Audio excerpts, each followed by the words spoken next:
बहुत समय पहले की बात है। माधवपुर नामक गांव में एक गरीब किसान अपनी बूढ़ी अम्मा के साथ रहा करता था। उसके पास एक छोटी सी जमीन थी जो कि बंजर हो चुकी थी। फिर भी वह दिन रात उस पर मेहनत करता था। मोहन बहुत ही मेहनती और ईमानदार था। वह एक आत्मविश्वास से भरा हुआ व्यक्ति था जिसे न हालातों से डर लगता था न ही लोगों की बातों से। हर दिन सूरज उगने से पहले ही वह उसी आत्मविश्वास के साथ उठता और अपने खेत की ओर बढ़ता जहां सिर्फ बंजर जमीन थी, लेकिन उसके सपनों की हरियाली छिपी हुई थी। उसे यकीन था कि एक दिन उसकी मिट्टी उसे जरूर जवाब देगी, सोने जैसी फसल बनकर। ओ बेटा मोहन, तेरे लिए मैंने जमींदार से बात कर ली है। वो तुझे अपने पास काम पर रख लेंगे। तू भी जाकर उनसे एक बार बात कर ले बेटा। अब हमारे बस की बात नहीं रही। कम से कम वहां रहकर तू अपना गुजारा तो कर पाएगा। मुझे तेरा बहुत ख्याल है मोहन, इसलिए यह कदम उठाया। जाकर बात कर ले, सब ठीक हो जाएगा।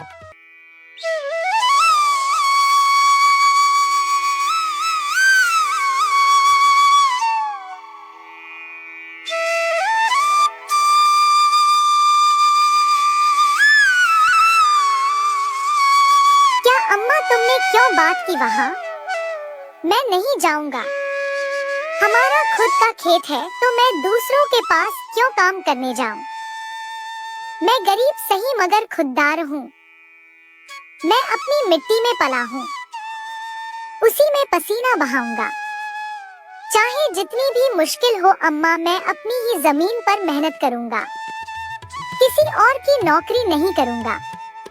अरे मोहन, उस बंजर जमीन में क्या उगाएगा तू? वो जमीन अब बिल्कुल बेकार हो गई है बेटा। ना उसमें नमी बची है ना जान। तू अपनी जिंदगी यूं ही जाया कर देगा।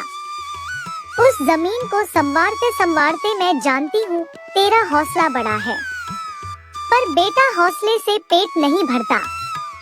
तू मेरी बात मान ले। वो जमींदार कम से कम तुझे रोज की रोटी तो देगा। अपनी जिद छोड़ दे बेटा। तू थक जाएगा पर वो जमीन कुछ नहीं देगी तुझे। अरे अम्मा, तुम बेकार में ही इतनी परेशान हो रही हो। देखना, एक दिन मैं उसी जमीन से सोना निकालूंगा। यह जमीन ही हमारी सबसे बड़ी ताकत बनेगी। मोहन खेत में काम कर ही रहा था कि तभी वहाँ पर एक आदमी आकर बोला। अरे मोहन भैया, आपको भी मानना पड़ेगा। आप फिर से इस बंजर जमीन पर मेहनत कर रहे हैं। अरे मंगेश भैया, अब क्या करें?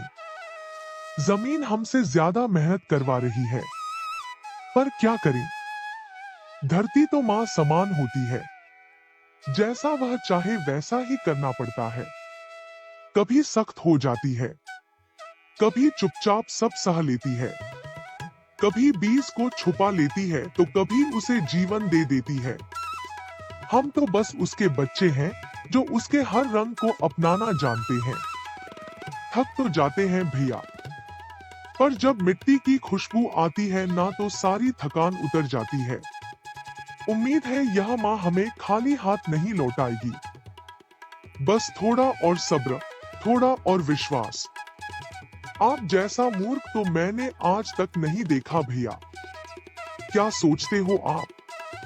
दुनिया कहां से कहां पहुंच गई और आप अब भी उसी बंजर जमीन से उम्मीद लगाए बैठे हैं।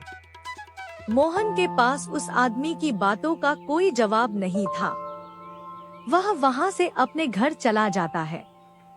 जब दोपहर को मोहन थक हार कर घर पहुंचता है तो देखता है कि माँ बुझे हुए चूल्हे के पास चुपचाप बैठी है। क्या हुआ अम्मा? तुम ऐसे क्यों बैठी हो? खाना क्यों नहीं बनाया? क्या बात है? बेटा, चूल्हा जलाने के लिए लकड़ियाँ नहीं है, इसीलिए चूल्हा कैसे जलेगा? बस इतनी सी बात है अम्मा।